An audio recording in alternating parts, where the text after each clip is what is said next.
All right, everyone. I do believe that we are now finally live, supposedly. Un momento for anyone who is actually there at the moment. Yes, it's actually going live. My goodness. Yeah, that only took a fucking almost an hour or so.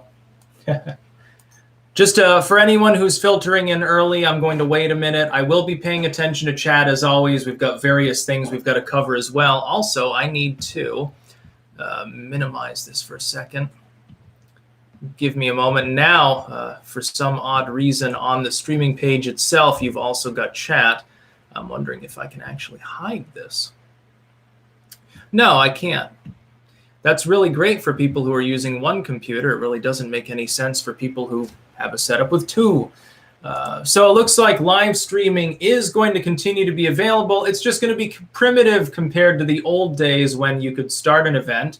You go into the studio, everything's all filled out. You just fucking press go live whenever you want to. You can't do that anymore. You can't even fill in tags on the webcam page. You have to use some third-party software. Streamlabs wants permission. I tried to set up Streamlabs OBS, and it says, well, Streamlabs wants your permission to be able to delete and see and rate and comment and do everything, basically control your Google account. Yeah, fuck you. It's not fucking happening. I don't care how many other streamers use Streamlabs. That's not happening. OBS won't even connect, good old standard OBS, so fuck it.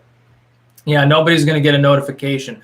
I strongly encourage all of you to take the stream and share it out cross-platform. The reason for this is because nobody's going to get notified that I'm going live. It's just not going to happen. If you're not following me on one of these other sites, you probably don't know that this stream exists. By the way, there are only two links in the description. The first is to Bitchute and the second is to Dailymotion. It is imperative over time that if you're interested in the video content, you join me on one or both of those platforms. And I'll tell you why. On Bitchute, I'm the second largest user by the number of followers, and I'm up there. I think I'm in the top 10 for views. If not, I'm certainly in the top 20 or 30. The only person with more followers there is Sargon of Akkad. I have managed to go past BPS again. We've sort of been tied for second or third for some time, like a month now. The more people you have following you on a platform, the better the algorithms tend to treat you, number one, and the more regard you get, number two, from the people running the site. Now, I've spoken with Ray, the CEO of Bitchute. He's a nice dude. I don't have any I don't worry about getting censored off the site or anything, but continuing to build upon the free speech movement does require a significant presence. Obviously, YouTube has decided to algorithmically demote me almost off the face of the earth. It's hard to achieve any growth on the platform now. So please do join me on Bitchute. I will eventually probably be doing my streaming there anyway. Like for the election, with this setup being primitive, YouTube took a step in the wrong direction by removing Google Hangouts. Who's to say that they won't just get rid of streaming, because that's going to disincentivize anyone who's not a professional streamer from using the site. And a lot of them have already moved to Twitch or D Live. Like PewDiePie has like 500,000 people fucking following him on D Live, I think. So over time, YouTube might cull that like it did messaging, like it did Google Plus. Google Plus integration. So join me also on Dailymotion. Important. I am now just outside of the top 900 users on Dailymotion, which is a significant video platform. It's one of the top 100 websites in the world. It's the second largest video hosting site. Actually, I think Youku is technically larger, but that's Chinese intranet, so it's only semi-available. The outside world is basically based on pirating Western movies with odd subtitles. Youku, by the way, interesting site. If you know Mandarin Chinese, I'm sure you can find some weird shit there. Just trust me on that one. Yeah, even without any notifications for people over 500 people watching, join me on Bitchute. We've surged ahead. It's now a platform for Clankdom. I want to be inside the top 500 by the end of the year, and I want to get as much viewership going there as possible because I am convinced that diversification cross-platform is important. So first, we're talking about streaming sucking. YouTube has now removed Hangouts. This is the first time, of course, that I'm streaming since that happened. It's primitive compared to how it used to be. Google Hangouts was very, very simple. All you had to do on YouTube was press create an event. You pop all the info in ahead of time. You go to the studio. Then you can go live at your leisure. You can control everything. It's a two-step process. It's the simplest shit in the whole fucking world to anyone used to YouTube as a site. It's no different than making any other video and putting in all the info, except that you're clicking go live in the studio. Now you can't even use, like, Opera doesn't even integrate apparently with this streaming. I'm having to use Firefox, which by and large I hate, but it's like Firefox or Chrome. Which one am I going to use? I'm going to use Firefox with ad block and stuff. I'm only ever going to use it to stream. I've stopped using them because I'm pissed off at their partnership with George Soros and his hackery, their pro-censorship, selloutdom, not dealing with it. Anyway, I will be paying attention somewhat to chat sporadically throughout, but we got a lot of other stuff to talk about. In fact, I've got to actually get, if I may, to my description page here. First, we're going to talk about Ebola. Now, I've already made a video on this subject, which is that there was an Ebola scare in the Netherlands. You've got more cases now in Goma. You've had, I think, 4 cases and a bunch of people, like a dozen people getting quarantined and tested. I would be surprised if they managed to contain it. The problem is that Goma's got 1 million people. It's twice as populated as Butembo, significantly more densely populated. It's right on the border of, I think, Uganda, if I remember correctly, and they're mass deploying vaccines to try to prevent it from cropping up there. The problem is this experimental vaccine is just that. It's experimental, where there's no particular reason to believe it's very effective. It appears to have some effect, but it's not a highly effective vaccine. It's like 30 or 40% reduction in the infection rate or something. That's enough with a disease like Ebola that's not extremely highly infectious, like it's not influenza. That might be enough to snuff it out if you have enough vaccine. The problem is the longer it takes, the more active cases you have, the more vaccine you need to deploy. They're coming sucking hind tit on this one. As far as Netherlands, that's the first that anyone not a regular on this fucking channel probably heard of the Ebola epidemic. You all probably know, especially if you're paying attention to a stream for which you probably weren't even notified. You probably pay attention to the material here fairly regularly. You probably know that Ebola is a problem. There's an active epidemic in Congo. There have been a few sporadic cases across the border, and it's now in a city of over 1 million people. You might know that, but the average American, the average Westerner doesn't. But then all of a sudden there's an Ebola scare, not even an Ebola outbreak or case in the Netherlands, in Rotterdam, at a hospital there. There's no Ebola. That was fake news. It was a scare. They sealed off part of a hospital. People go crazy. People get really upset. They get scared. And then all of a sudden I get 3 or 4 Twitter DMs over the course of a 10-minute period about the story, which I can only assume it was people paying attention to 4chan, and they were probably in a thread there and then relaying it to me. Yeah, I'm freaked out by how much info I cannot find on the current Ebola epidemic. Google News actually is still fairly good at aggregating, and also Bing is pretty good. The way to pay attention to stuff like that, though, and I say this unironically, there are 2 ways. Google Ebola and then the country, in which case you can get local or regional news, like from African news services. There are a lot of them, and most of them do have English-speaking pages and stuff. It's not a problem. You can find that, or you can use 4chan, the best political news aggregator in the world. And if there's something going wrong with Ebola, trust me, it's going to be there. Do you set up Google alerts? I wouldn't even know how to fucking do that.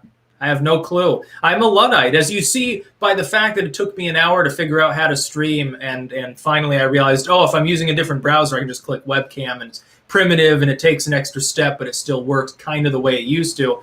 I don't know how to set up that shit. Yeah. Styx, use DuckDuckGo. I don't trust DuckDuckGo because they advertise. I use Opera, Brave, and Pale Moon preferentially, depending on what I'm doing, all of which have significant numbers of add-ons applied to them before I use them for anything.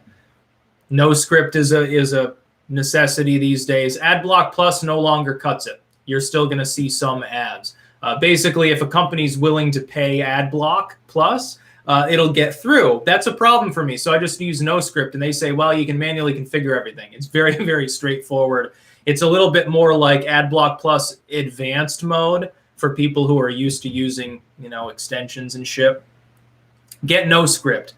Keep in mind you have to individually greenlight anything on a page. It can take a while, but let's face it, the average person, they use a dozen websites at most regularly. That's 90% of what they do on the internet. As long as you're willing to greenlight those, everything else, you just have it automatically locked down, and then you, as needed, manually allow things through. NoScript is great. Get it as an add-on. I know this. It's for Firefox has NoScript suite. There's no script light for Pale Moon. I think Chrome probably has it, but why would you be using Chrome? Seriously, if you're not using Opera, Brave, or some Firefox derivative that isn't Firefox, I don't know what to tell you at this point. Seriously, what is your fucking problem? Yeah, DuckDuckGo. Funny thing, yeah. Get rid of the 666 in your handle now. You won't end up in the burning lake of hellfire reserved for Satan, his fallen angels, used car salesman, and that 8th grade teacher that held me back one year. The first part, I'm assuming, was less tongue-in-cheek than the latter part. I don't worry about my mortality or going to hell and stuff. I don't know. And, maybe hell's cool. Who knows? Once you get to hell, it doesn't matter if you decide to get drunk. So, DuckDuckGo is ad funded. No. I mean, like on TV, they're buying ad space. I saw an ad for DuckDuckGo on Fox the other day. My assumption is that they've laced people with tech bias is against the right wing. So they're saying, "Oh, use DuckDuckGo. We won't censor things." It's a way to make money. Be very, very careful, because sometimes those that are even standing against sort of the hegemonic zeitgeist of censorship are trying to make a buck from doing so. Buy my new book, 1776, Why the Founders Are So Great, or something like that. Do you think your username scares away potential subscribers? No, I think it scares away people who are religious zealots, who will take it seriously, assume I'm a devil worshiper, and they wouldn't like my material anyway because I don't coincide with the religious traditionalistic aspect of the conservative movement. I'm not a Christian. I don't care if people are gay or get abortions and stuff. If I don't keep them away with my username, they might subscribe to the channel and then get pissed, and then I have to deal with more shitty comments from people saying, "Well, I thought you were a good guy, but now you're saying you don't care if homosexuals get married." I don't want to deal with it. I don't have enough fucking time to deal with it. I really just don't. I'm more focused on, I believe in free speech. I want far less taxation, far less regulation. The government should fucking get away from the guns. Diplomacy is better than war. These are apparently, by the way, right-wing positions now, being anti-war and stuff. That's what I believe in. I don't care what people do in their bedrooms. I don't fucking care what race a person is. I don't care if they're gay. I just don't fucking care. Yeah. What's wrong about making a buck? I'm not saying that it's wrong to make money. I'm saying that there are some, like Glenn Beck is a good example. Like, buy my new Glenn Beck bath mat or something. Like, somehow this is going to help the cause of liberty. Not really, but, he says so. I'm surprised he hasn't developed a Doritos knockoff. Glenn Beck can make a lot of money off that. And he loves money. It's his religion. Fucking goofball. Yeah, LGBT parades. I don't know, because I saw like the Amsterdam Gay Pride Parade was enormous, and I saw part of that, and I just thought it was kind of cool. Cool in the sense of like, I hadn't really seen that before.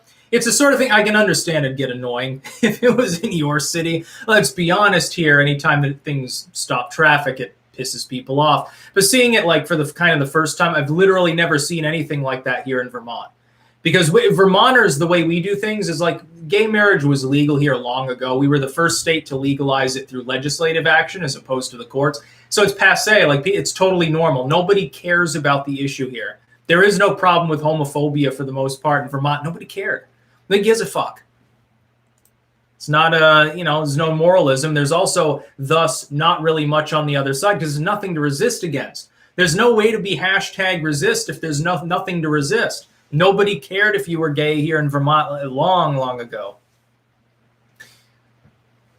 RuneScape. Oh, RuneScape. I used to play that, by the way, years ago. I quit RuneScape how long ago? Like a couple of years or something. I was getting too addicted to it. Once you get to the point where you're spending real world money on something that's essentially worthless bullshit, it's a problem. Okay, next topic. I know I'm getting off of kilter here.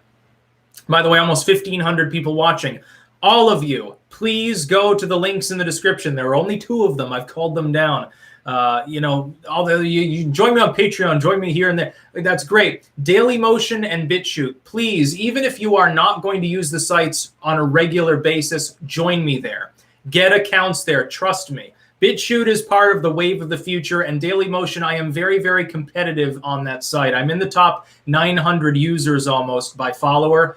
There are tens of millions of users on Dailymotion. It is a populated site. It's just one that's not driven so much by subscriber-based activity. It's a lot more like business, educational sort of stuff, some full-length movies and shit, like a Youku thing.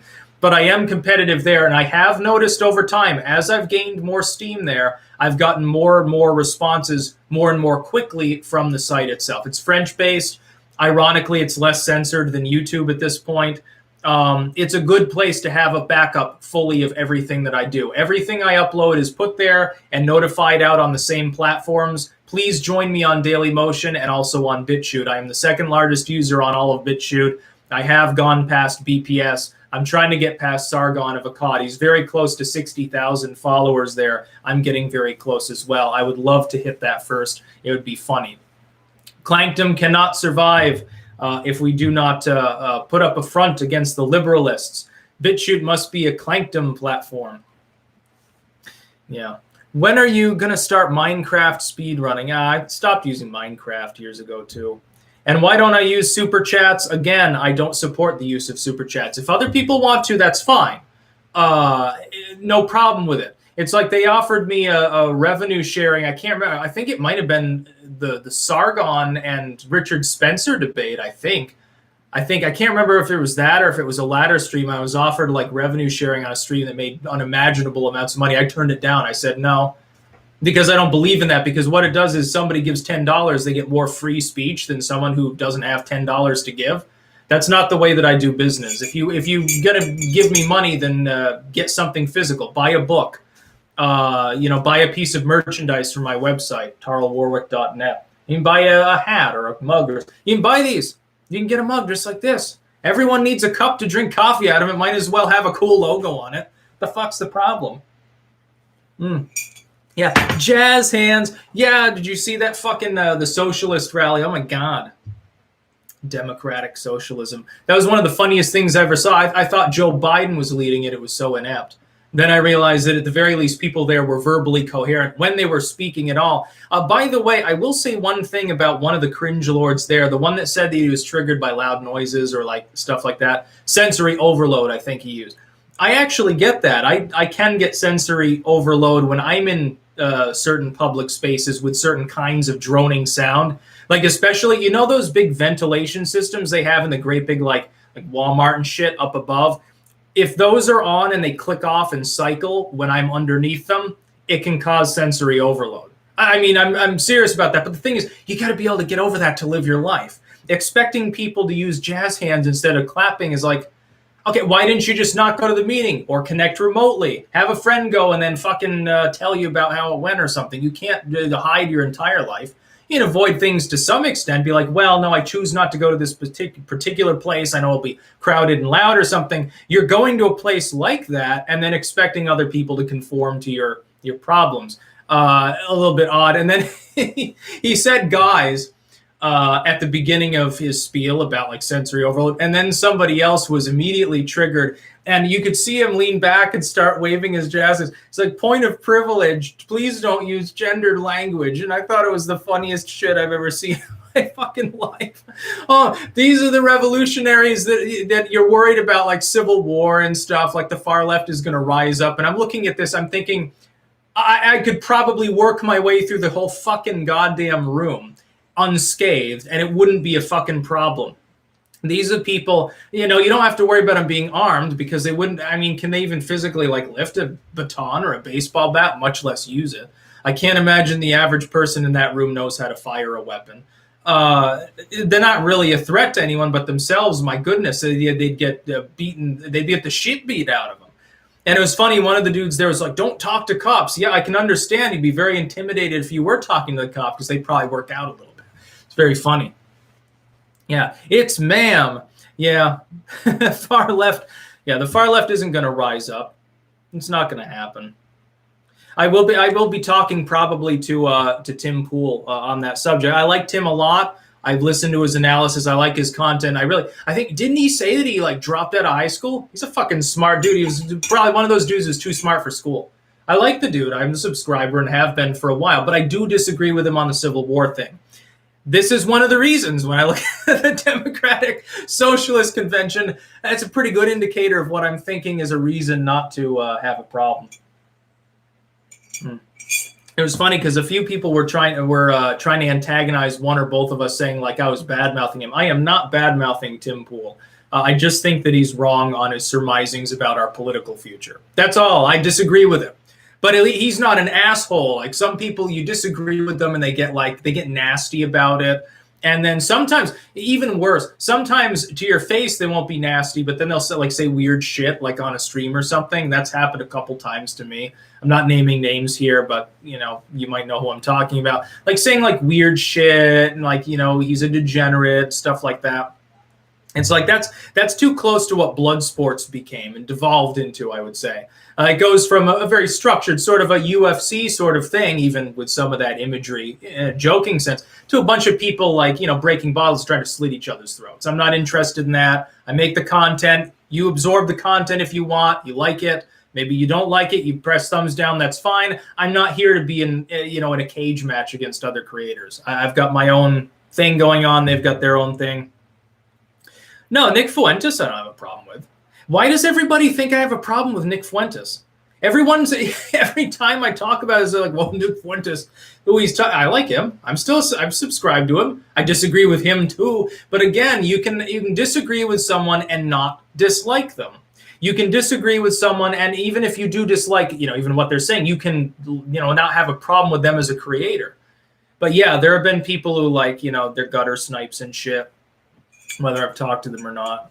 That happens to everyone. I have a feeling that once you have enough people watching your material, it can form like a clique or a subculture sort of thing, and then people will antagonize groups that are rallied around under some other content creator, and then they start fighting each other. And it's really, really weird sometimes. It's really fun. I mean, it can be entertaining, but it's also a little bit weird. I'm just saying.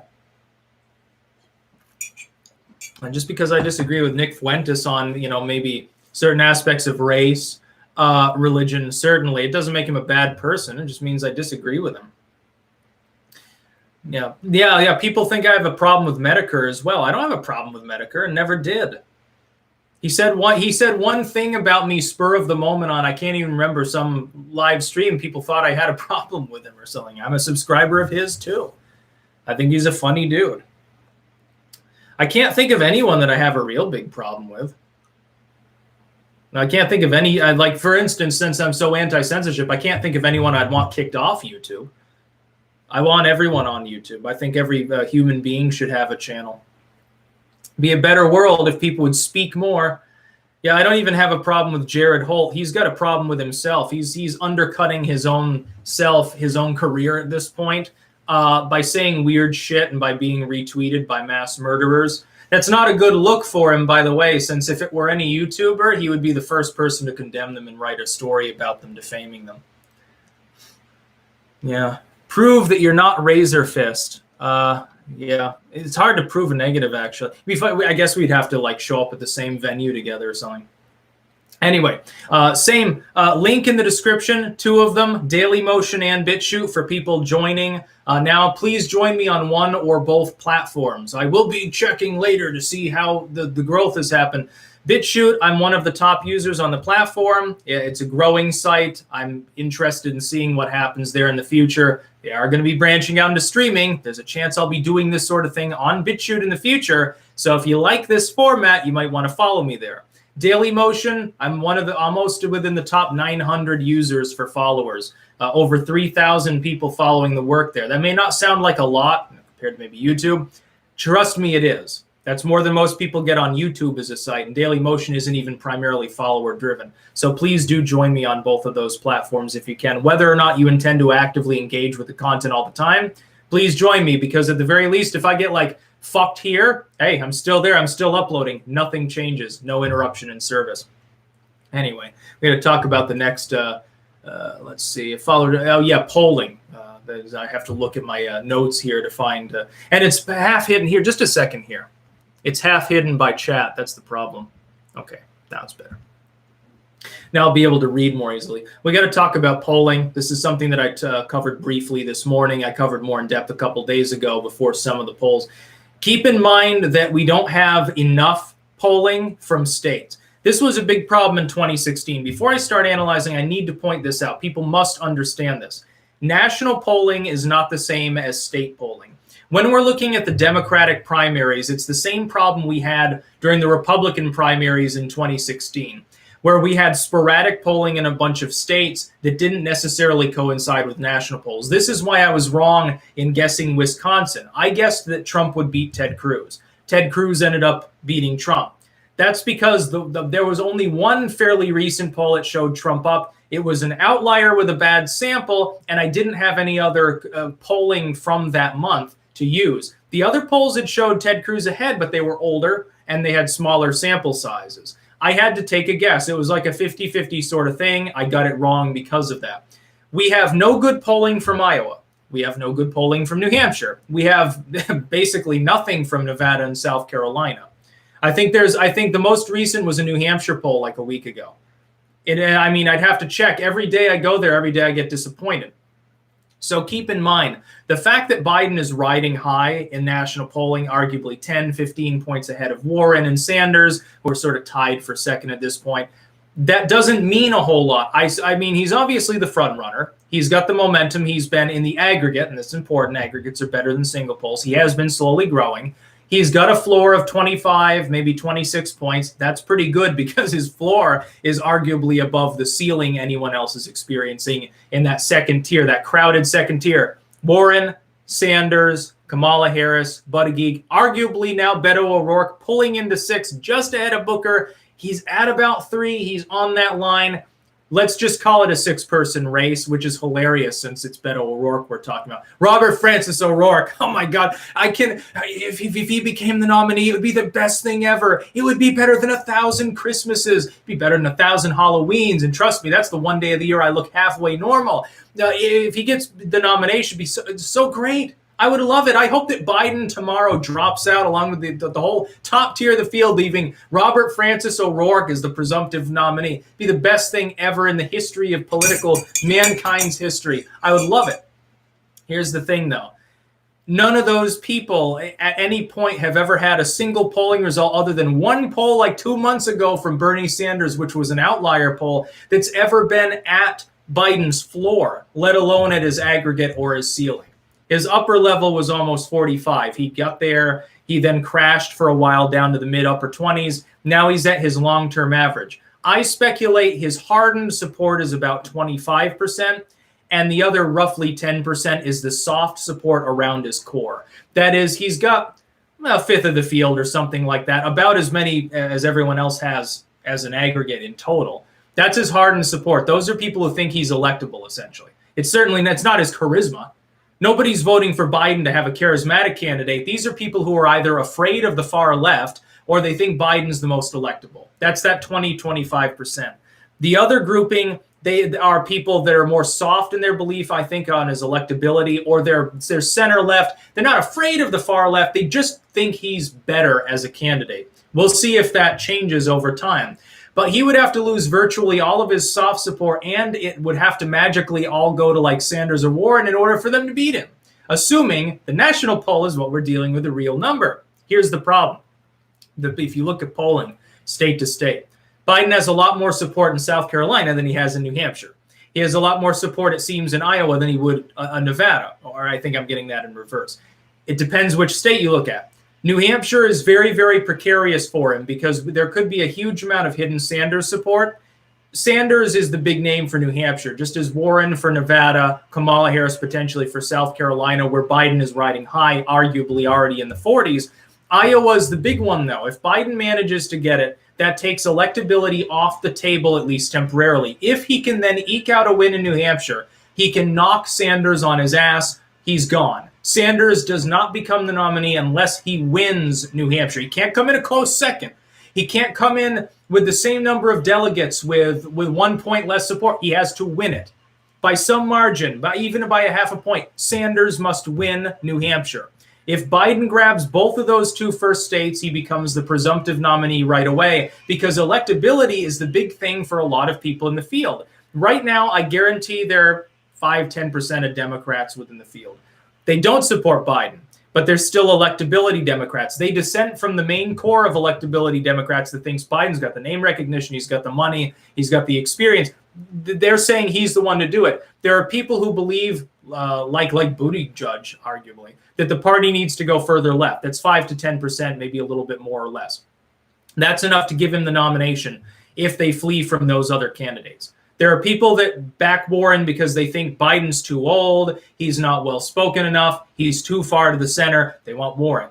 There are people who back Sanders. They don't care about age, but they care. Maybe they think that the party needs to go to the left as a big answer to Trump's perceived far-right ideology, which is partially spooky nonsense, but that's what they perceive. There are people who think that Buttigieg is the best bet. I, by the way, happen to agree with them. I think that if Pete Buttigieg were to become the candidate, he would have a chance of beating Trump. He's probably the only one left who's technically viable in that camp. Beto O'Rourke can't. Cory Booker can't. Kamala Harris has fallen on hard times. She has to have a very good third debate performance to even remain viable at this point. At this point, I would say Kamala Harris could already be arguably done. The problem for Biden is if she drops out, I would assume Sanders gobbles up the left-wing support she's got. Sanders could end up becoming the nominee at that point if he wins New Hampshire.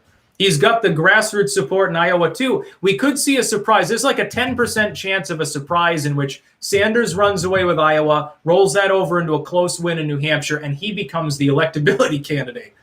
An elderly socialist could become the electability candidate in this election for the Democratic Party. It is possible. It's just not numerically likely.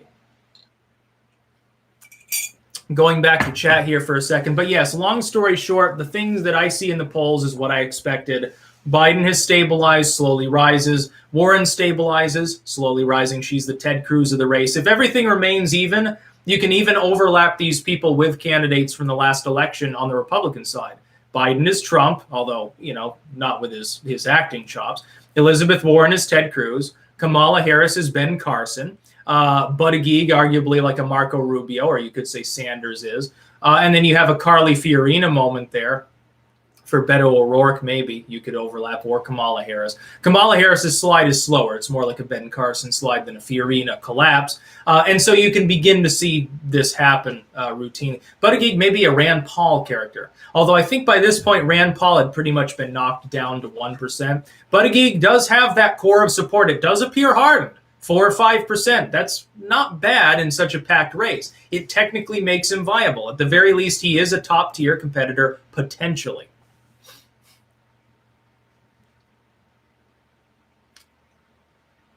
Anyway, I'm going back to chat here a little bit.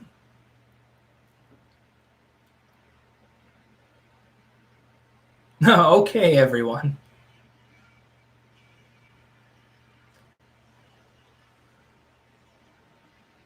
Would you consider dressing as the Monopoly guy? That'd be funny, I guess. Yeah. Buttigieg is a freaking joke. He's not. That's the thing. You'd think that someone under 40 years old who has openly said, well, we need to lurch farther to the left, you'd think he wouldn't have any real support. But he's got 4 or 5%, and it has been that way for a long time. Like his upper level 7 or 8. That's not that great for an upper ceiling, but in such a packed field, it's not bad. Yeah, playing it safe and smart. Yes. Here's the other thing. I think that Pete Buttigieg's strategy is, hey, if I can be the sane individual in the room and not do the wedge issue thing, I can be on the left but without the wedge issues, like a Kamala Harris, hey, I'm black, Elizabeth Warren, hey, I'm female, Bernie Sanders, hey, I'm out of touch and crazy. If he can do that, then if Biden suddenly drops out or has a health problem or collapses, that maybe Buttigieg can become a top-tier competitor. He might be right. It's just a matter of time. It's a matter of waiting for the next, few months to see if that happens. If Biden is still in the lead after the third debates, which I think he probably will be, he becomes the presumptive nominee unless he makes a mistake. The only problem is he's a gaffe master. That's the wild card in this race, is that Joe Biden is the biggest opponent of Joe Biden. It's hilarious. If he gets nominated, can you imagine Joe Biden trying to wage A general election campaign against a dude half a decade younger with more money, even though he's got the corporate teat to suck on, more money, incumbent advantage, more well-spoken, despite the fact he goes off script and rants for half an hour sometimes. Biden will lose. Biden will get crushed. And he's probably going to become the nominee. Be interesting to see. Will Joe Biden win the nomination? I don't know, but all the cards are there. He's never been behind in the polls. He's made major mistakes and still stayed ahead in the polls. Even when he wasn't in the race, he was ahead in the polls. None of his opponents, other than Buttigieg and maybe a few lowest tier candidates, look even viable. A friend of mine tried to argue that AOC understands the workers. It was hard not to scoff at it. Yeah. Maybe she understands what it's like to be in the middle class or something like that, but I mean, she's got certainly not the right answers for people who are in the working or middle class. Biden has a 0% chance. Never underestimate anyone. It is possible, technically, for Biden to become president of the United States. It's just not likely, because it's very likely that if he gets into the general election, he could have a health problem or a major gaffe, and that's what it boils down to. Trump's fans will forgive him for a major gaffe. We've seen it happen before. Biden's fans won't. Joe Biden is like when you chose the same character in a fighting game as your friend. I'm not 100% sure what that means.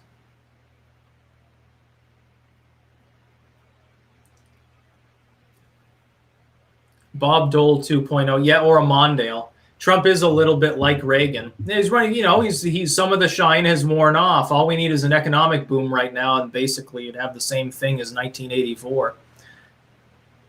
Except that this time the Reaganite side is not the one trying to censor people. Well, as much, at least. Yeah, by the way, red flag laws, I oppose them. Just putting that out there. I mean, it's not a secret. I'm against any form of gun control. I think it's a terrible idea to pass additional gun control. I think that by and large, the gun control that exists should be gotten rid of. I think we should prioritize and be pragmatic. But yes, I think that by and large, all existing gun legislation is unconstitutional.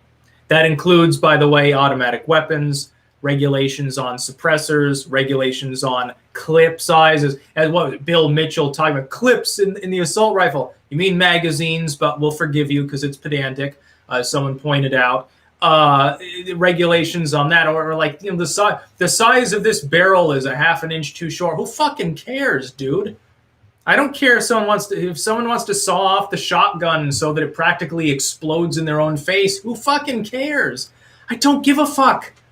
Doesn't matter. Oh, these are cop killer bullets. No, they're really not. You don't know what you're fucking talking about, dude. I think that people should be able to own crates of hand grenades too, if they're and stuff like explosives, which are not technically defensive small arms weapons at all. That should require some regulation, but for any small arms that one person can reasonably maintain and operate, there shouldn't be any real regulation at all. You should be able to own as many guns and as much ammo as you want. What's the fucking problem? Somebody was pointing out like you can mail order like a dozen AK-47s and there's loopholes and stuff, and I'm like, okay, mail order a dozen AK-47s. Now try to actually use a dozen AK-47s. If someone intends to go crazy and go on a mass shooting, they're probably using one or two weapons. They're probably not carrying the whole town on their back. It's not like Fallout. Oh, yeah, I'll just take 9 extra points in strength, and I'll be able to carry 400 pounds of equipment wherever I go. That's not real life. Yeah, I've got 2 sets of body armor, 5 assault rifles, a rocket launcher, a full crate of hand grenades, and 5,000 rounds of ammunition. You're not carrying it anywhere, dude. Not unless you're carrying your car on your back. Good luck, Hulk Hogan. It's fucking crazy talk. When Fallout really happens, it'll be a little bit more complex because you won't be able to get the strong back perk. They really suck. By the way, unfortunately, ghoulification probably not actually going to occur. Sad. I know. I too want to be able to live to 300 and like my flesh will be peeling, but I won't care. Just drink irradiated water all day. That'd be pretty cool, I guess. Sometime I'll do my ghoul impression. Not right now, though. I've been drinking too much coffee. It helps if you're sick when you're doing that, actually, to tell the truth. Favorite Fallout 4 mod? Touch of green for atmosphere because it makes it a little bit less dead. Like after a nuclear war, there will be grass and stuff. Just not very much of it for several centuries. Some of the weapons mods are pretty good. Settlement mods, by and large, are glitched. They don't work. What is it? One of the remakes of the Minutemen, there was a mod. I can't remember exactly which one it was called. It was one of the Minutemen mods that makes them level with the character, like they can have armor and something other than their worthless weapons and armor that they usually come with. Because usually it's like you can side with the Minutemen, but what's the point? They can't help you. Fire off a flare gun. Yeah, 100 of them couldn't stand up against a handful of stronger enemies, and they don't level. They're basically just glorified settlers. They even have shittier weapons than settlers. Go ahead and antagonize them. Your settlers will kill them for you easily. SimCity 3000, very good game. I do agree. Yeah, but anyway, also for those of you who didn't already hear this, please, links in the description of this video, this live stream.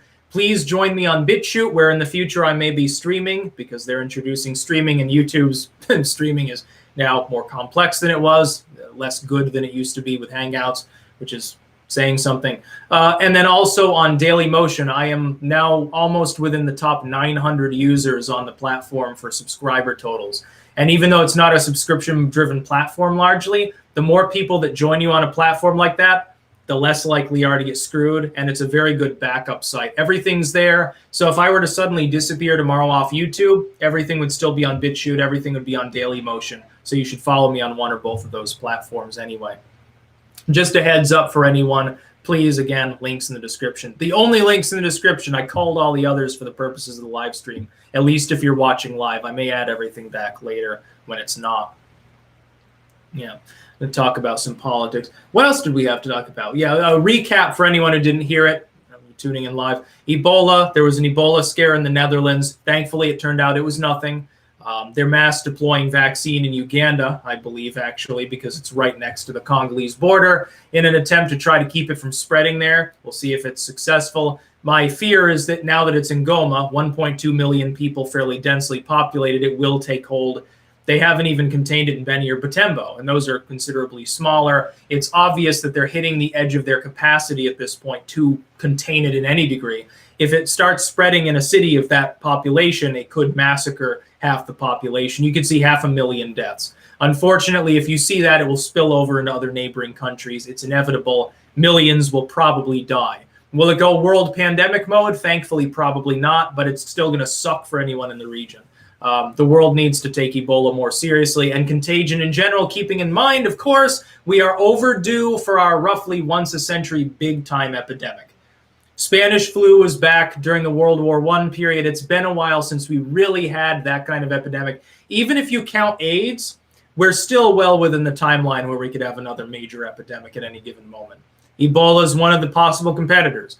It could be a flu variant. It could be rabies goes airborne, kills 99% of the human population, for all we know. You know, Lord save you all if that happens. There won't be a lot of survivors to develop a vaccine. I suppose the rich elites, the Mormon leadership in their bunkers will be among the last human beings, and they'll probably end up dying of starvation. So,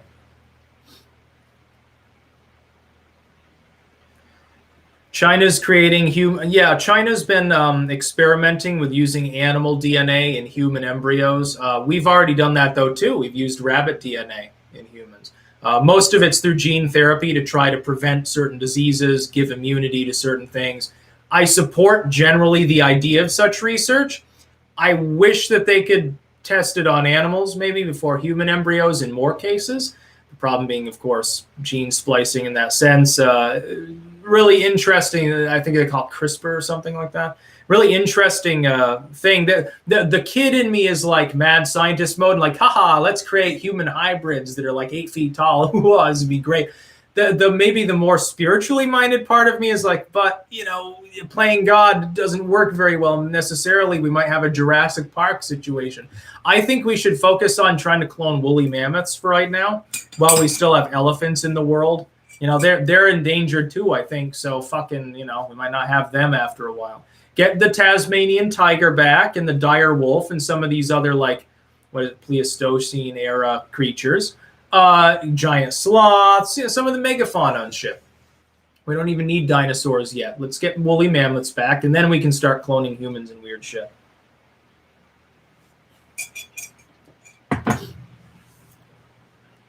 Do you think Michelle Obama will join the race if Biden drops in the polls? No. I think someone else already in the field will rise up, probably Buttigieg at that point, possibly Elizabeth Warren. Michelle Obama has signaled she's not interested in seeking office, at least in the near future. She would not become the nominee anyway if she joined the race. The only qualifier that she would have is, hey, I'm Obama's wife. Let's get Barack back in the White House. She doesn't want to run on that platform. By the way, a lot of Democrats wouldn't vote for her because they'd say, hey, we don't want the first female president to essentially ride into power based on her husband having been in that position. They want someone fresh. They want an Elizabeth Warren style candidate. Hillary Clinton had problems. Which is bigger in your state, baseball or hockey? Now, I say this as someone who doesn't give a fuck about sports and considers them degenerated mostly. Hockey, I think. Lacrosse is big up here, which is hilarious. Soccer, like European football or whatever. And the opposite of hand egg. Foot sphere is big in this state. But I'd say hockey, I think, compared to baseball. Why is it that you think Ebola won't likely be a world pandemic? Specifically, because its infection rate is too low. Ebola tends to be, it's highly infectious if you contact the fluids directly. But as far as droplet-based transmission, it appears to be relatively uncommon. It needs to be able to spread from person to person without direct contact more easily, unless it hits an area that's very, very densely populated. What worries me is the possibility it could mutate. The West African epidemic, for example, specifically the first mutation that led to the exponential growth of the outbreak was a mutation that caused it to be more durable outside of the human body. They talked about this months after the epidemic snuffed out because of a second mutation that made an asymptomatic variety that was inoculating people. It was nature's vaccine, basically. What happened is that the droplets, like when you cough and stuff, normally after a few minutes it's sterilized. Like the sunlight will destroy the virus. It became more resistant to that, and so instead of a couple minutes, it would persist on surfaces longer. That meant that if someone had Ebola and coughed on a doorknob when they just had flu-like symptoms, a dozen people could get infected from that instead of maybe one person, if any. And so that's really what worries me, is that something like that, because we know it can happen, it does happen, and now it's in a city of 1 million people. It's not in some little village of 1,000. It's not in some town of 15,000 people. It's in a mega city, a city of over 1 million people where there are several 100,000 just in the ghetto shanty town, the equivalent of a favela or whatever they're called in Venezuela, basically just tin-roofed shacks that share internal walls, like a honeycomb structure of extremely high population density. If it breaks out there and mutates, it could kill 100,000 people within a few months. It could easily spread far further than Congo. The more cases you have, additionally, the more chances for further mutation. 2 or 3 more mutations later could be fully airborne, could wipe out half the Earth's population. That's what I'm worried about. It's not likely, but it is possible. We must take possibility in mind with such things. Is cereal soup? I don't eat cereal. I do eat muesli, however. It's more of a English thing. I know in the Netherlands it's common. It is fucking delicious. You smash some blackberries, fresh, by the way, forest grown, into the muesli with some milk. Let it soak for a while. Make sure the milk turns sort of a bluish color, and then eat it. It's like the best thing ever. High fiber, lots of vitamins and minerals, some protein. Extremely good. Muesli is great. Ebola is not AIDS. Yeah. Thankfully, it's not as infectious. If it were, it'd be a big problem because most of the world would be dead right now. However, unfortunately, Ebola is sexually transmitted. We do know that now, so it's a big problem. Apparently, it's possible to infect someone with Ebola for months afterwards through sex, even if you've recovered, like you're no longer symptomatic. It's a big problem. Is muesli soup? Technically, I guess. Depends on how you define soup. I mean, the milk sort of is a broth. I suppose you don't cook it. You can eat soup cold, but it's usually been cooked before being canned or packaged. I guess maybe that's a difference. Opinion on citizen militias. I support them. They're explicitly legal and they're explicitly encouraged by the Constitution.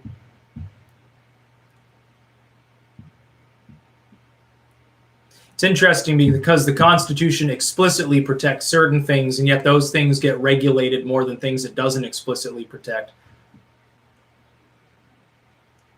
Democratic Socialist Convention. Yeah, I talked about this a little bit earlier. It's funny. It's not scary. The idea that a few thousand people of that particular caliber getting together is going to cause violence beyond their ability to mob maybe an old woman or something. It's like what you see with Antifa and these other far left movements. I don't call them terrorists because they don't terrorize me at all.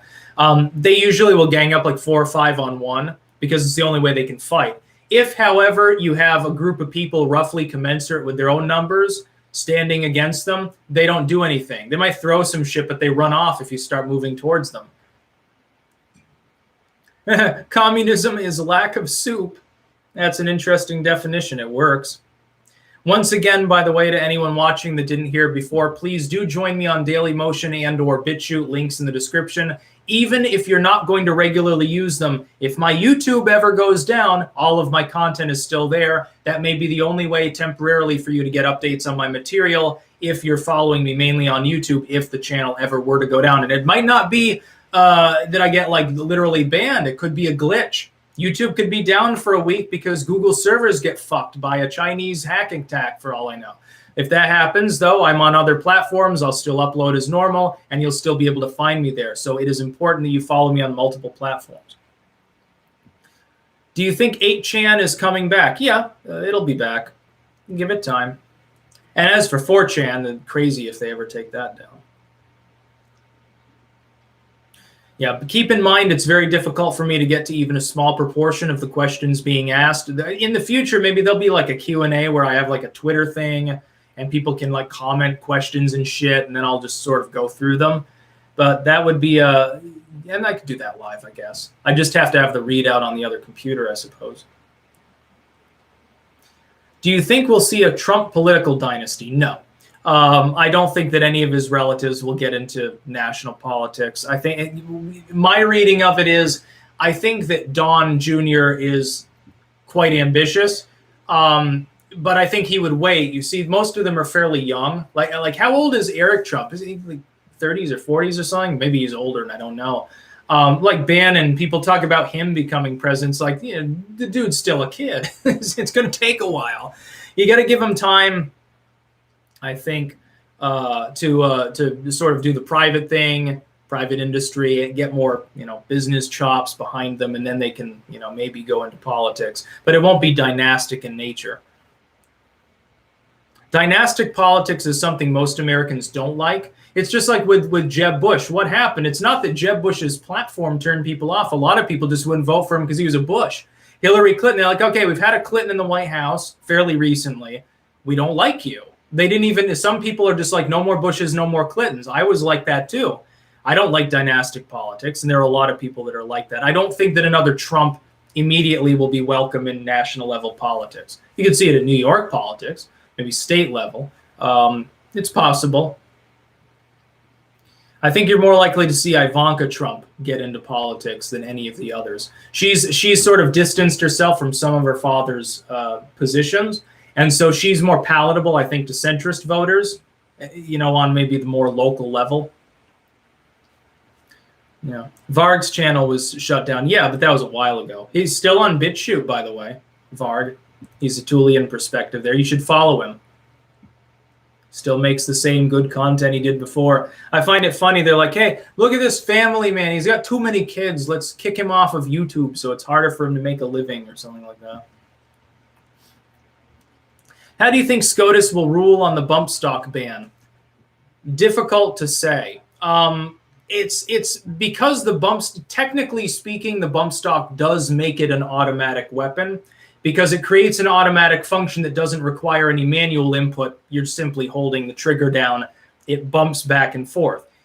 That differentiates it from something like a Gatling crank. A Gatling crank, for those that don't know, you can put it on an AR-15 in certain weapons. You crank it around and it'll kind of automatically fire. It's no different than a Gatling gun. By the way, Gatling gun's perfectly legal. High rate of fire, but it's a manual weapon. Even if you put, I think, a gear system in it to increase the rate of fire further, technically it's a manual operation weapon, so it's perfectly legal. I don't even think it's further regulated under U.S. law. Bump stock is not the same thing. I understand that the same action can be manually, I think like if you hold it in the right way, you can simulate the same thing. There's like one video of a dude with a big fat gut and he holds the pistol against it and it starts firing automatically. Understood. But it's still, that particular attachment is a little different from like a Gatling crank or something. So I would, my understanding of it is that SCOTUS will probably uphold the bump stock ban. I don't think they would uphold a ban on something like a Gatling crank attachment or something like that, though, which is fine because, I mean, under current law, automatic weapons are banned. I disagree with that, but that's the current law. They'd have to weigh in on the automatic weapons. Technically, they're not banned. Strictly speaking, it's just I can't think you can't manufacture and import, and so it's technically illegal. Like if you get a stamp and $8,000 to invest, you can get a used Tommy gun, I guess. But you used to be able to mail order them. I think you should be able to mail order fully automatic weapons now. You can buy ammo online. They don't do a background check or any stupid shit for that. Did you know that, by the way? A lot of people don't know you can buy ammo online. Especially like 22 ammo. It's so cheap. You wouldn't believe it. No, you can't buy it on, well, maybe on eBay. No, you just, I can't remember the fucking website. Just look up buy ammo online. Buy 22 online. I use American Eagle for the 22, by the way. Fairly standard. Never had a misfire or a jam or any problems with that, so well, why not? Thoughts on Canadian politics. Canada's pretty cool. I don't live in Canada. I probably should keep up to date more on it. For obvious reasons, I'm a little bit more geared towards Netherlands politics at the moment, like EU politics. Do you believe in free will? Yeah. I used to be more into determinism, but I've determined that free will exists, yeah. I've got my own. I think I made an occult video on that a long time ago. I'll go through. If I haven't, I'll make a video on. That's actually a good topic to cover if I haven't already. Might have just been in part that I covered it. Anyway, I think it's been quite a while here. I don't know how long I've been streaming. Basically, I'm pissed off a little bit because YouTube takes Google Hangouts away, made it really, really easy. So I'm like, fuck, and now I have to use the webcam setting, which means I have to have Firefox instead of using Opera, which I normally use. In order to just stream, I have to have a new browser. It's just fucking stupid. It's dumb. It's like Google Hangouts is like, put in the info, press go live, stream comes up, you can go live whenever you want. You just press a button. Now you have to plop it in, go to the events page on a second computer, in my case, then fill in the tags and enable slow mode. Then you can go back to it, and then you press 2 buttons, and then you can start streaming. I don't know. Pretty wacky to me. Anyway, yeah, it's about time for me to get to some outdoor work, get more coffee because I'm almost out. Sad. You run out of caffeine, you can't work at all. And I've also got a lot of editing to do. I'm flying through a new manuscript, one that covers demonology. By the way, you should go to the Tarl Warwick Books blog sometimes. You can get all sorts of cool stuff for those of you that are interested in getting something tangible in return while helping my work. That's about all. Peace out.